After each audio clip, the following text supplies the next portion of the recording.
hour number 3 of Jersey Central on the New Talk Radio 1450 WCTC, the voice of Central Jersey. It's Bert Barron. Good morning to you from inside the Forge Jeweler Studios.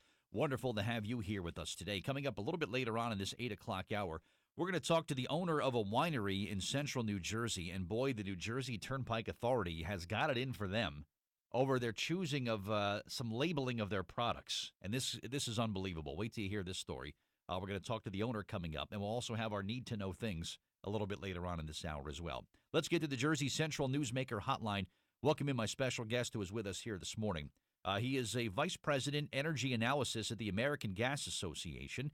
Here to talk about what we could expect when winter rolls in and what's it going to cost us to heat our homes here in Jersey this winter. So we have Chris McGill, who is giving us a couple minutes of his time this morning to talk about this. Chris, good morning. It's Bert Barron. Welcome to WCTC in New Jersey. How are you?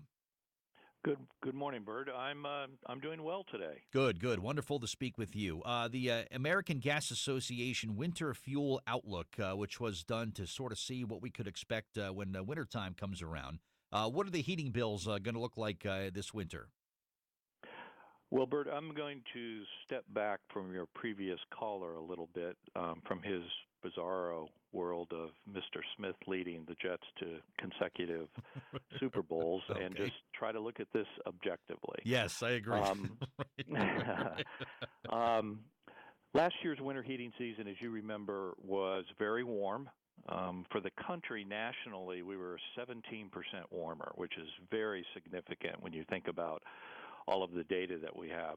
This year, the National Weather Service expects weather conditions and temperatures in the United States and in the New Jersey area, more specifically, to be slightly warmer than normal, but colder than last year. When it's colder, usually that means more consumption by consumers. Average prices have gone up just a tiny bit.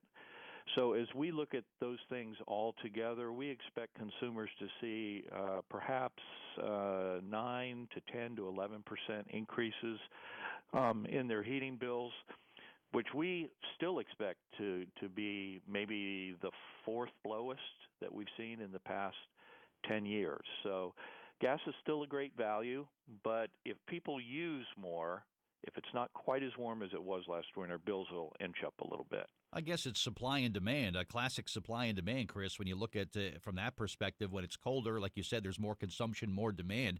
There you go with that. But natural gas, I was really surprised to read that it accounts for almost 25% of the energy needs for the entire country. I had no idea that it was that prevalent. I thought that was interesting to see.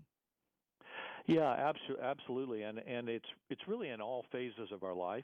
We use it in our homes, but commercial businesses use it, of course. Industrial uses, natural gas powers electricity generation in this country, and there's even natural gas vehicles. So it's quite a diverse and very flexible fuel. Sounds like versatile, if I had to put a word on it, as to all the different things that it can contribute to our lives. It's a versatile fuel source, it sounds like.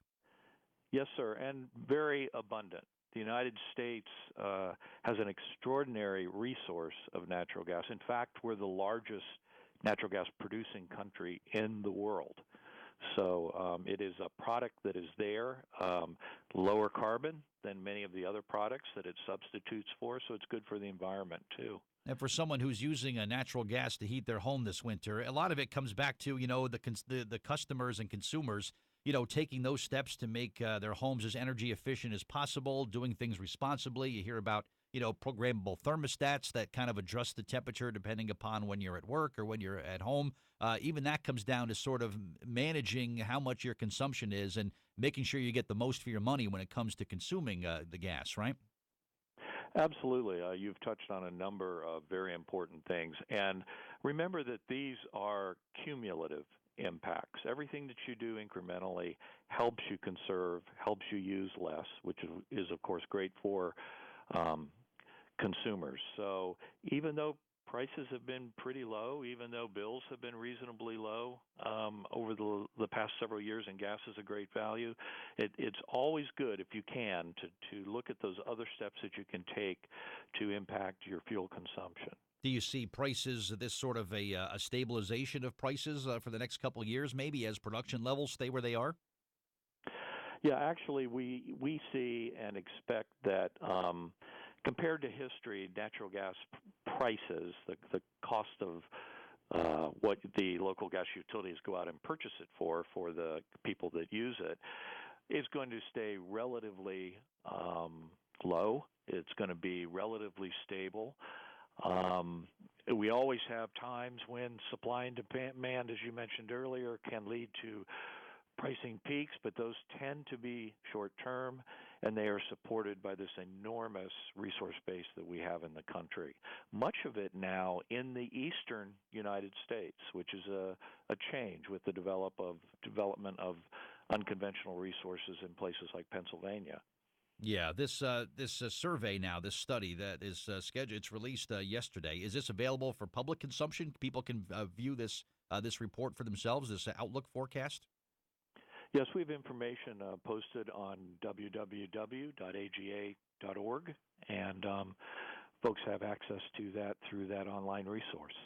All right, good stuff. Chris McGill, Vice President, Energy Analysis at the American Gas Association. So we'll look for a percentage increase coming up this winter, and we'll see you and from there. And let's hope it's not a real crazy winter. I like a nice mild winter here in the Northeast this year. Let's hope so. That would be okay with me, too. All right, Chris. Thank you for your time. Appreciate the information. All right? Bye-bye. All right, thank you.